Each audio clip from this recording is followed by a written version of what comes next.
Welcome to episode 65 of Impulsive Physiology. I'm your host, Dr. Jim Davis, and today we're discussing extrinsic control of glomerular filtration rate, or GFR. This is how the body adjusts filtration in response to systemic changes in blood pressure and blood volume. By the end of this episode, you'll understand the role of the renin-angiotensin-aldosterone system, also known as RAAS, vasopressin, or antidiuretic hormone, and natriuretic peptides in regulating GFR and maintaining homeostasis. So let's get started. While intrinsic mechanisms, like autoregulation, help maintain stable GFR under normal conditions, extrinsic control is required when mean arterial pressure falls below 80 millimeters of mercury or rises above 180 millimeters of mercury. This occurs during situations such as hemorrhage, dehydration, or high salt intake.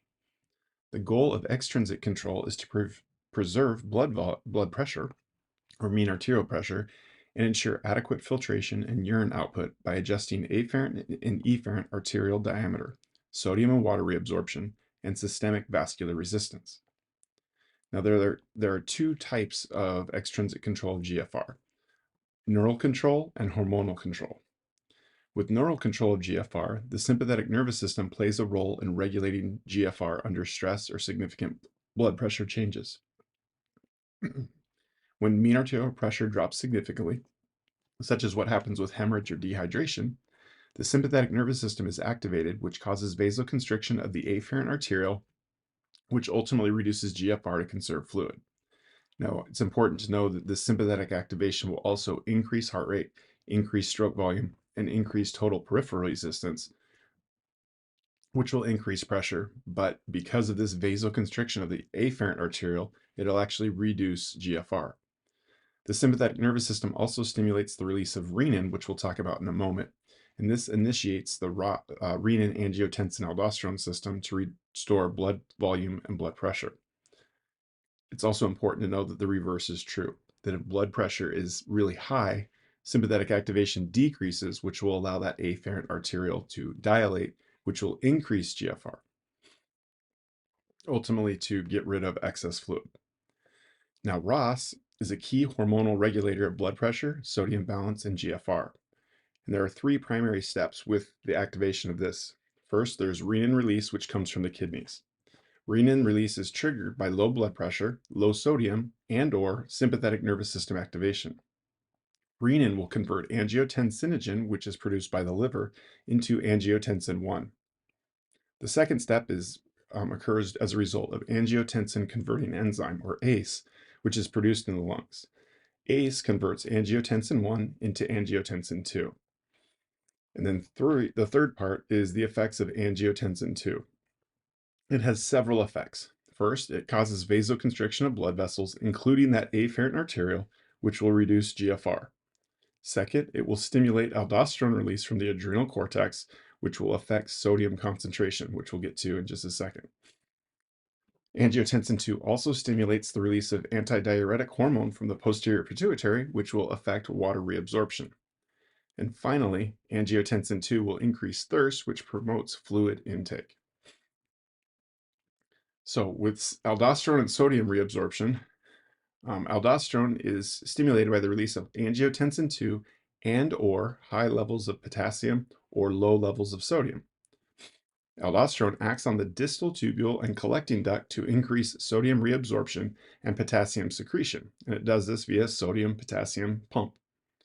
Sodium retention causes us to hold on to water, which will increase blood volume and raise blood pressure. Vasopressin ultimately affects urine concentration, and vasopressin is released in response to high plasma osmolarity, which is detected by osmoreceptors, as well as low blood volume or low blood pressure, which is detected by baroreceptors. Vasopressin inserts aquaporins in the collecting duct, which increase water reabsorption. As a result, urine becomes more concentrated, which prevents excessive water loss. Ultimately, this helps to restore blood volume and mean arterial pressure. Now, we also have natriuretic peptides such as ANP and BNP. So that's atrial natriuretic peptide and brain natriuretic peptide. When blood volume is too high, ANP and BNP act as natural diuretics. They're released when there is increased blood volume that's sensed by stretch receptors in the atria. As a result, ANP and BNP both inhibit renin release, which reduces the activity of RAAS. They also cause afferent arterial vasodilation, which increases GFR, and then they also reduce sodium and water reabsorption, which also increase urine output, which leads to a reduced blood volume. So to summarize with our key takeaways, extrinsic control of GFR is necessary when mean arterial pressure falls below 80 millimeters of mercury or increases above 180 millimeters of mercury. The sympathetic nervous system constricts afferent arterioles and stimulates renin release in response to low blood pressure.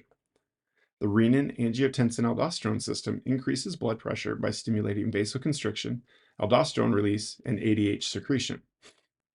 ADH increases water reabsorption, which reduces urine output and conserves fluid.